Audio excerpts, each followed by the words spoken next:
નમસ્કાર મિત્રો, સ્વાગત છે તમારું અમારી આ યુટ્યુબ ચેનલ જ્ઞાન યાત્રામાં। મિત્રો, આજે આપણે એક વાત કરવાના છે કે ઐતિહાસિક ચુકાદો આપવામાં આવ્યો છે સુપ્રીમ કોર્ટ દ્વારા।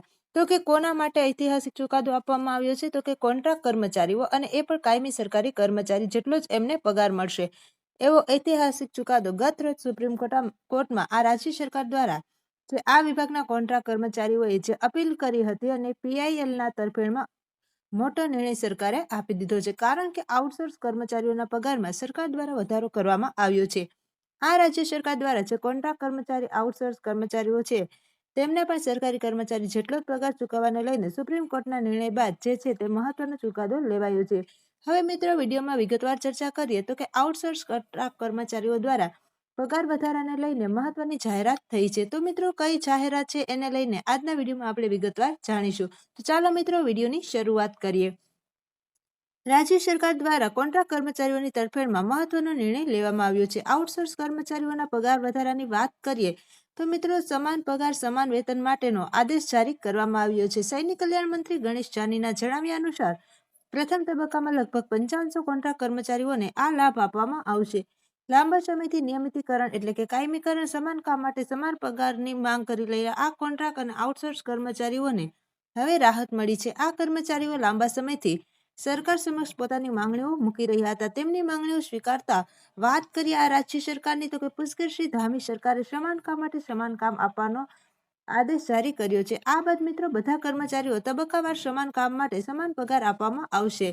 રાજ્ય સરકાર દ્વારા જે છે તે જાહેરાત થઈ ગઈ છે। હવે મિત્રો, એ રાજ્ય સરકાર દ્વારા કે જે 2024 સુપ્રીમ કોર્ટનો ચુકાદો હતો કે જેમાં 5 વર્ષ કે તેથી વધુ સમયથી કોઈ એક જગ્યા પર કોઈ કર્મચારી કાયમી કર્મચારી જેવું કામ કરતો હોય એને લાભથી વંચિત ન રાખી શકાય, એટલે કે 5 વર્ષ કે તેથી વધારે સમયથી આઉટસોર્સ કોન્ટ્રાક્ટ કર્મચારીઓ કે જેઓ નિયમિત નોકરી કરતા હોય અને કાયમી કર્મચારી જેવા તમામ જે ફરજો નિભાવતા હોય તેમને કાયમી કરવાને લઈને સુપ્રીમ કોર્ટે ઐતિહાસિક ચુકાદો આપ્યો હતો, જેના અનુસંધાનમાં ઉત્તરાખંડ સરકારે આ સમાન કામ સમાન વેતન માટેનો નિર્ણય લીધો છે।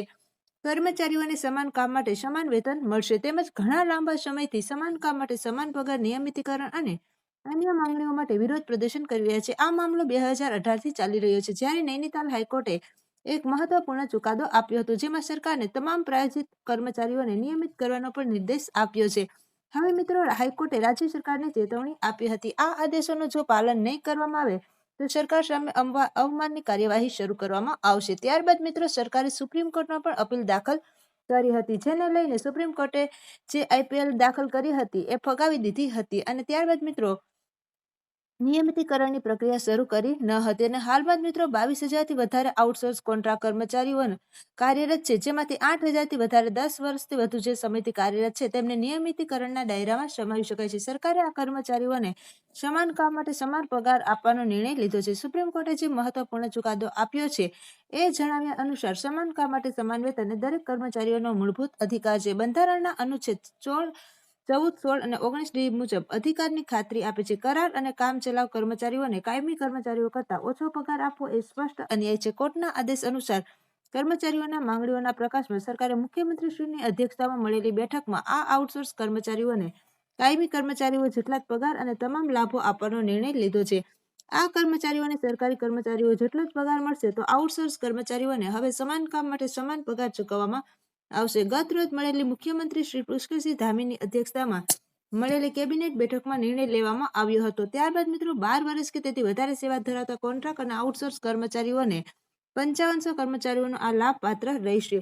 હવે મિત્રો, જે આ કર્મચારીઓ છે તો કે 22,000થી વધારે કર્મચારીઓને આનો સીધો લાભ મળશે, અને સમય મર્યાદા નક્કી કરવામાં આવી છે, પરંતુ ભવિષ્યમાં અન્ય તમામ આઉટસોર્સ કર્મચારીઓ પણ કાયમીકરણ અને પાત્ર થશે। હાલમાં ફક્ત 5500 જ કર્મચારીઓને આ લાભ મળવા પાત્ર રહેશે, પરંતુ મિત્રો ધીમે ધીમે સરકાર આ જે નિયમિત કરી પગાર જે છે તે સમાન કામ માટે સમાન વેતન આપવાની જાહેરાત કરી છે।